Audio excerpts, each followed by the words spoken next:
Aujourd'hui, on va parler de bonnes intentions. On va parler des intentions qu'il faut mettre dans ton appel de vente. C'est certainement l'un des modules littéralement les plus importants parce qu'aujourd'hui, mettre des bonnes intentions, c'est quelque chose que la plupart des closers ne font pas. C'est-à-dire que sur le marché, la majorité des gens qui vendent une offre, ils sont là pour vendre. Ils sont là pour vendre. Ils ne sont pas là réellement pour aider la personne qui est en face d'eux. Et au-delà du fait de comprendre ça, donc là je me mets sur le schéma closing pour vraiment que ça soit clair pour toi de fou, c'est que en fait tu dois être dans un état d'abondance. Donc en fait il y a trois choses à retenir pour avoir de bonnes intentions et pour les transmettre à la personne et faire en sorte qu'elle comprenne que réellement tu es là pour l'aider, t'es pas là pour lui prendre son argent, tu es là pour l'aider, tu es là pour l'accompagner, pour voir de quelle manière est-ce que tu peux cadrer les choses pour redresser sa vie, littéralement, que ce soit sur le business, sur sa santé ou également sur ses relations. Tu es là pour l'aider, tu es là pour elle. Donc, si tu es là pour elle, tu peux te permettre de faire des choses avec autorité, tu peux te permettre de contrer des objections, tu peux te permettre de répondre si elle te dit qu'elle a besoin d'y réfléchir, parce que tu es là pour l'accompagner, parce que tu es là, t'es pas là pour la closer, tu es là pour l'aider à prendre la décision qui est la mieux pour elle en fait. C'est quoi la décision qui est le mieux pour ce gars-là, pour cette personne-là? Est-ce qu'il se ment à lui-même? Tu vois, et si tu as conscience de ça et que tu vas vraiment vers lui avec de bonnes intentions, alors tu peux te permettre de faire plein de choses et c'est comme ça qu'on conclut des ventes, basiquement. En fait, il faut vraiment deux choses pour conclure la vente. Il faut que tu croyes en ton produit, que tu crois pardon, en ton produit, que tu sois convaincu de ton produit. De cette manière-là, tu seras convaincant. Et deuxième chose, il faut que tu transmettes de bonnes intentions à la personne. Il faut que tu inspires confiance, en fait. C'est le plus important, c'est vraiment le plus important. Limite, tu peux oublier tout le module que j'ai fait. Si déjà tu maîtrises ça, t'es un goat. Enfin, t'es un goat. Tu as beaucoup plus de chances de closer, même si t'as pas de technique, en fait. Parce que juste le fait de vouloir vraiment sincèrement le bien de la personne, de vouloir vraiment l'aider, le fait que tu sois vraiment convaincu par ce que tu vends et que tu sais que ça va apporter du résultat au gars que t'accompagnes, j'ai aucun doute dans le fait que tu vas réussir ce que tu vas entreprendre. D'accord? Pour ça, voilà, il faut vraiment trois choses principales. Pour réussir à inspirer confiance et à transmettre de bonnes intentions, il faut réellement t'intéresser à elle, tu vois. Pas juste faire poser une question, le noter, faire ok, ok, et cette question-là, ok. Tu vois, il faut montrer de l'empathie. C'est-à-dire que tu vas connecter comme un humain, comme si c'était ton ami, littéralement. Et en fait, comment est-ce que tu parles à ton pote? Comment est-ce que tu parles à ton père? Comment est-ce que tu parles à ta mère quand t'es avec eux et que tu veux réellement leur bien et que peut-être qu'ils sont dans une phase de réflexion par rapport à quelque chose, que tu veux les accompagner, enfin, que tu veux les aider réellement à mieux comprendre leur vision du monde et à peut-être passer outre une épreuve difficile qu'ils sont en train de vivre. Voilà, c'est exactement l'image que tu dois avoir. C'est, imagine-toi ta copine, un membre de ta famille qui est en train de passer une étape difficile dans sa vie, il a besoin de conseils, il a besoin de quelqu'un pour l'écouter, eh ben, tu dois être là en fait. Et tu dois pas être là juste pour l'écouter et poser une question par la suite. Ah ouais, ok, tu vois. C'est pas ça, c'est une vraie écoute. C'est une écoute active. On appelle ça une écoute active. Donc, l'écoute active, ça se fait comment? Ça se fait en te mettant dans les choses de l'autre, en te mettant à sa place, en lui posant des questions qui sont pertinentes, et par la suite en rebondissant sur ce qu'il te dit, en reformulant réellement ce qu'il va te dire derrière. Et de cette manière-là, la personne va naturellement avoir plus confiance en toi parce qu'elle va comprendre que tu t'intéresses comme un médecin en fait. Tu vas vraiment diagnostiquer ton patient, tu vas t'intéresser minutieusement à sa situation et tu vas lui apporter ton aide. Et en fait, une fois que tu sais ça et que tu couples ça au fait d'être purement convaincu que ton produit va l'aider, en fait, le deuxième point, c'est que tu peux te permettre de poser ton autorité à ce moment-là. Donc, poser ton autorité, ça veut dire que tu peux te permettre de poser un cadre, tu peux te permettre de dire à la personne que quand elle te dit qu'elle a besoin d'y réfléchir ou que c'est trop cher, tu peux lui permettre de dire ok, ouais, mais Julien, qu'est-ce que tu me dis? Comment ça, c'est trop cher? C'est trop cher. Qu'est-ce qui est trop cher? Le fait d'être libre, de pouvoir voyager avec ta fille, le fait de pouvoir avoir un corps musclé au bout de 90 jours qui te permet de plus jamais manquer de confiance en toi, tu trouves ça vraiment trop cher?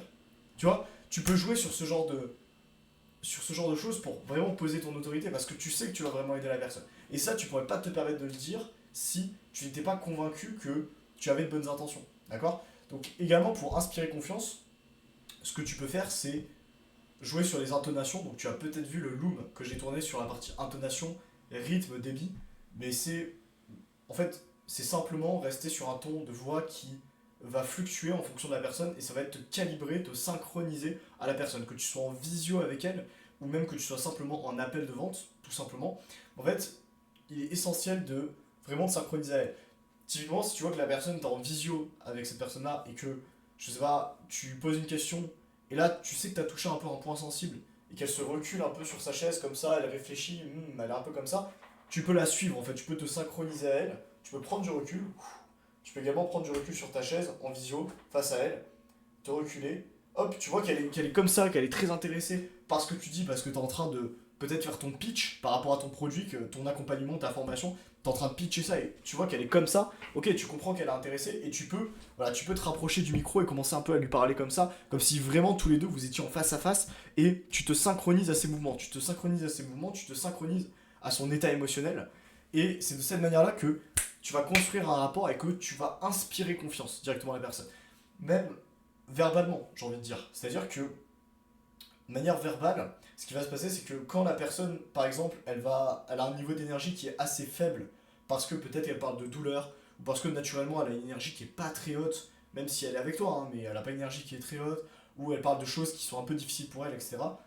En fait, tu vas pas, en fait, tu vas te calibrer à elle. Tu vas, ok, tu vas tout de suite, tu vas un peu abaisser ton ton de voix, tu vas lui expliquer, ok, Julien, je comprends. Donc aujourd'hui, ça a l'air d'être vraiment compliqué, le fait de te regarder dans la glace avec un corps qui ne te correspond plus, le fait que tu manges, que tu aies des fringales, que tu manges trop, c'est quelque chose qui te rend réellement malheureux.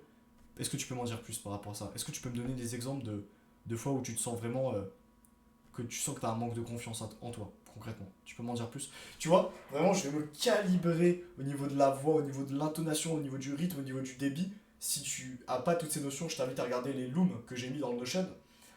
Tu vas te calibrer à elle, que ce soit verbalement, paraverbalement, non verbalement, et de cette manière-là, tu vas inspirer confiance. Voilà. Donc, tu peux faire ça. En même temps, donc poser des questions, être intéressé pour être intéressant, c'est vraiment quelque chose de basique, de très simple, mais qui est hyper important. Et également, je vérifie si j'ai rien oublié. Oui, simplement transmettre les meilleures intentions à la personne et lui faire comprendre que tu es vraiment là pour l'aider, pour l'accompagner, que t'es pas là pour la arnaquer. Et du coup, ça va te. Tout de suite, ça va te mettre dans un mood, j'ai envie de dire, une ambiance dans laquelle tu peux parler de choses avec ta libre pensée, tu vois. Tu peux parler des choses de manière très honnête, très sincère, très transparente. Et quand t'as pas confiance en toi, tu peux pas faire ça, tu vois. Tu peux parler d'argent, par exemple. Tu peux dire, ok, écoute, mon service il coûte tant. Moi, je prends pas des personnes qui sont en dessous au niveau du budget parce que je donne réellement de la valeur aux personnes.